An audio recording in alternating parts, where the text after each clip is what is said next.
அண்ணாமலை இருந்தவரை அவர் எல்லாத்தையும் சரியா ஹேண்டில் பண்ணாரு. திரு நயினார் நாகேந்திரன் நண்பர் தான், ஆனா அவருக்கு அதை ஹேண்டில் பண்ண தெரியல. அப்படிதான். ஏன்னா ஓபிஎஸ் விவகாரத்துல அவர் பதில் சொன்ன பொழுது நான் அவர்கிட்ட போன்ல போனேன். என்னங்க, ஓபிஎஸ் வந்து உங்களிடம்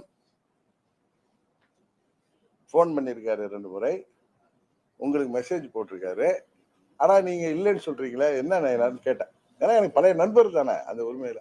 இல்லைன்னா அப்படி இல்லை அப்படி இல்லைனாரு. ஓபிஎஸ் வேற வழி இல்லாம அந்த போன் கால்ஸை வந்து விட வேண்டிய நயினார் தான் அதுக்கு காரணம். என்னிடம் கேட்டிருந்தால் சொன்ன பதில் ஒரு ஆணவமான பதிலாகத்தான் தெரியுது.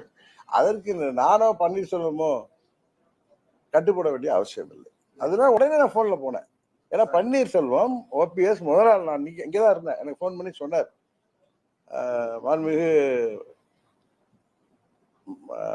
பிரைம் மினிஸ்டர் எங்க தூத்துக்குடி வந்த அன்னைக்கு, சார் இது மாதிரி இருந்துச்சுன்னு சொன்னார். நான் விட்டுட்டேன். இவர் பதில் சொன்னார்ல, என்னிடம் கேட்டிருந்தால் சொன்னப்ப நான் உடனே போன்ல போனேன். என்ன இப்படி சொல்றீங்க அவர் கேட்டார். இல்லைண்ணா இல்லைன்னாரு.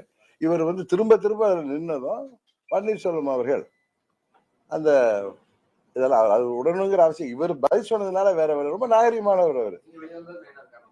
நயினாருங்காரர் இல்ல, யாருங்காரர் இல்ல, எங்க தொண்டர்களும் தான் காரணம். ஏன்னா அவங்க யாரும் விரும்பல.